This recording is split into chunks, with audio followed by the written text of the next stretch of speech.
What's up, everybody? Lou from Hypocritic, back on the show floor at PAX East 2024. We are here with Sean from Tate Multimedia to talk about Deathbound and some of the joys of publishing games. Thanks so much for taking some time. No problem, no problem. So for those who don't know, tell us about Deathbound. Deathbound is a Souls-like, and another one. We saw the IGN comments, we saw people sick of them. We're taking a bit of a different approach. Instead of controlling just one character where you're switching out their armor, weaponry, whatever, you're actually in control of multiple inside of one body. So you're playing as almost like a conduit of dead fallen warriors. You'll go through this world, you'll find them, embrace them, you'll get to learn about who they were, who they are now, how they got to be there. Obviously a tutorial, how they play. Every single character represents almost like a certain play style. So you got your sword and shield defaults, your mid-ranges, your rogues, casters, and something a little bit more unique. We have a capoeira fighter, because the developer's Brazilian, so a lot of their influences and their culture is in the game. So yeah, and you'll be able to switch between any of them and your party of 4. People build your party of 4 from a character roster of 7 or 8.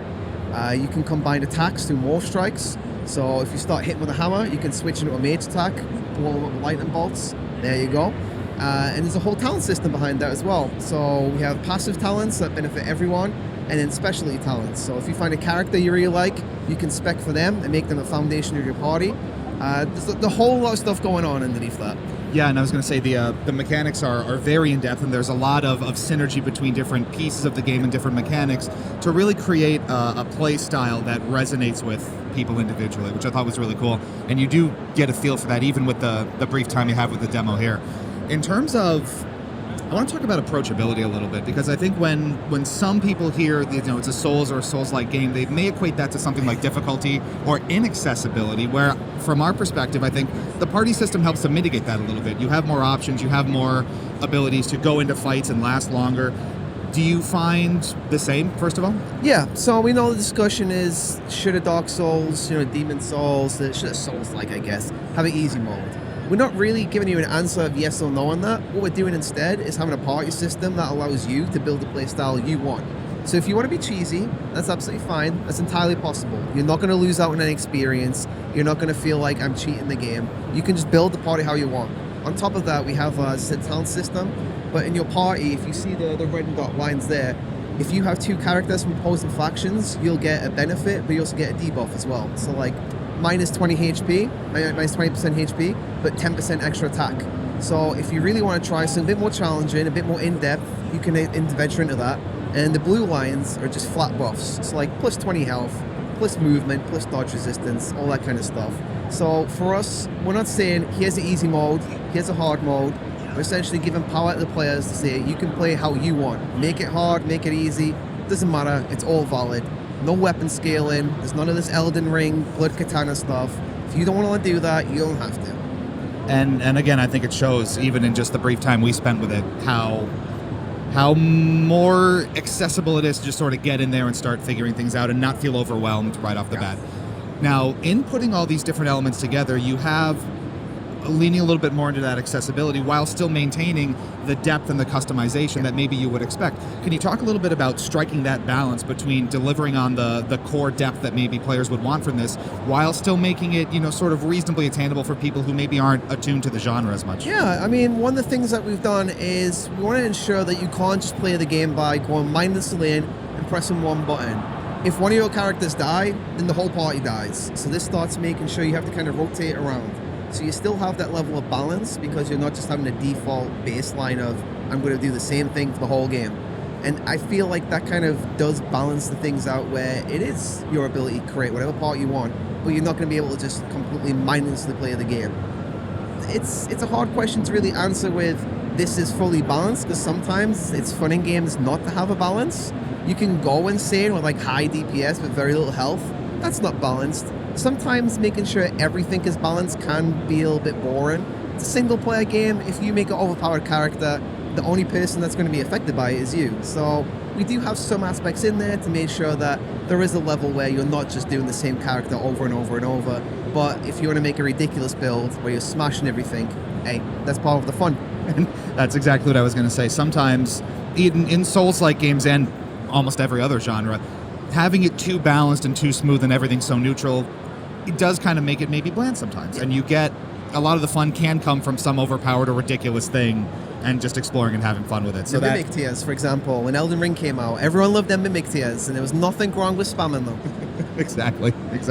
So pivoting a little bit here, Brazilian development team, as you mentioned, from the publishing side of things, I imagine that the experience of working with developers from that region is quite interesting. Can you talk a little bit about the development journey of Deathbound from your publishing perspective? So Tate's kind of approach to how we do publishing is we don't look for established teams with established IPs. We're really looking for fresh talent. Sometimes it's students, sometimes it's people that have been doing it as a hobby, and it's just they have a concept now. So usually they come to us, so we find them, and it's a strong concept, as Deathbound is. And then we say, all right, what can we do to help them? So in Brazil, the scene is still pretty much emerging. It's not on the same level as a lot of the West or even in America. So we need to kind of look and say, well, what's the reality of what we can help them achieve? It's not about we want to sell X amount of copies. Of course, we want to make money, but we want the game to come out, be polished, and be their idea of what they're making. So essentially what we do is kind of usher them through. Because as a development team, you're not entirely sure about marketing. You're not entirely sure what the production stuff is. How do I talk to, let's say, PlayStation or Xbox, Nintendo? What's the requirements that my community will want? You know, being a solo dev team is incredibly difficult. And with Brazilian teams, typically they don't have the resources to do that. Not everyone, of course. It's still emerging. You're starting to see a lot of cool, talented studios pop up from there. The fact that we can be part of that and help the team be elevated is wonderful. So it's kind of the approach that we're having. But trying to find that place in the market for Souls-like, as you probably guess, very difficult. Yeah, I can imagine. Now, again, from a sort of publishing perspective, not just maybe with Deathbound, but with other titles that perhaps you've worked on, because maybe players don't necessarily have that lens into what goes into just getting a game out into the marketplace. Yeah. Can you talk a little bit about what may surprise or otherwise sort of what might not people know about publishing a game that they might find interesting or unexpected? There's so much stuff that goes into it. Broad There's so question, much I know. stuff. There's boring things, like you're writing press releases normally, you're writing a lot of store copy. If you're doing like basic things like trying to get the game on Nintendo, it's a whole different line of certifications. Every single console, every single company has a separate line of certification that you need to adhere by. So that's 3 separate things, plus what you're doing on PC. If you're doing on multiple PC formats, let's say PC with Steam, Epic, GOG, that's 3 different versions of the game. You've got to make sure that they're all matching, they're all going to work. There's a lot of legwork. The more interesting things that you have is a lot of the things internally. So it's understanding that how you communicate about the game. It's very easy to say, this is a Souls-like, go and play it, but it's like, how do we sell that? How do you tell someone that, why should I play this? How do I explain this mechanic? And then there's things, honestly, the daily kind of communication. The smaller the team, you might think, all right, very easy to communicate, but we're from different time zones and there's different language barriers. So Tate, being a remote studio, benefits somewhat from having native English speakers like me, Polish speaking, and then we have our Brazilian guys with Trial Forge.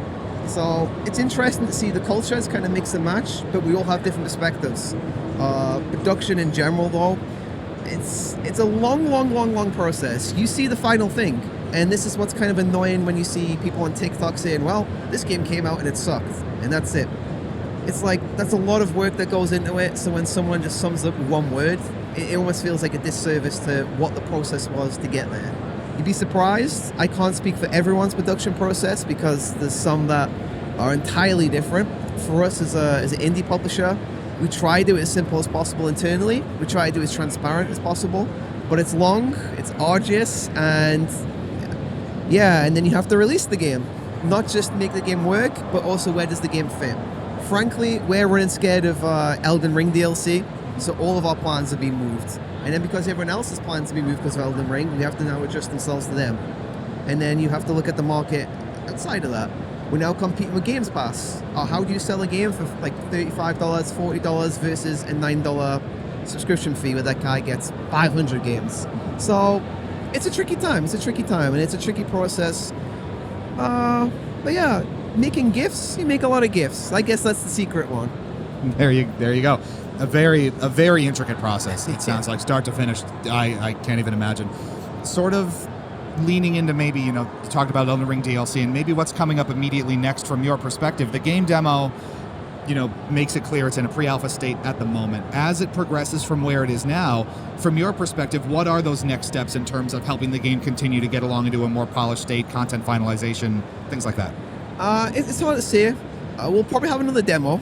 Usually with our demos, we kind of look at the feedback, how people react to it, what things we can improve on. Every single demo is different technically. The content might mostly be the same, but it's every little things here and there and see how people react to that. For us, we don't have a solid release date just yet, and that was before the Elden Ring stuff. We want to ensure that the game, one, is optimized fully on PC. It's going to work, it's going to look great, it's going to feel great, it's going to play great. So the next step is, after PAX, we go back, see everyone's feedback, see what people like, see what people didn't like. Is there a mechanic that's zoomed in on the stand? And then we'll go to our production team, explain that. Maybe there's some different onboarding methods in the game, and maybe the marketing needs to kind of adjust itself. Kind of going back in what we just asked that question, everything is reactive in game development. There's no linear path. So I guess our next step is we'll see what happens at PAX.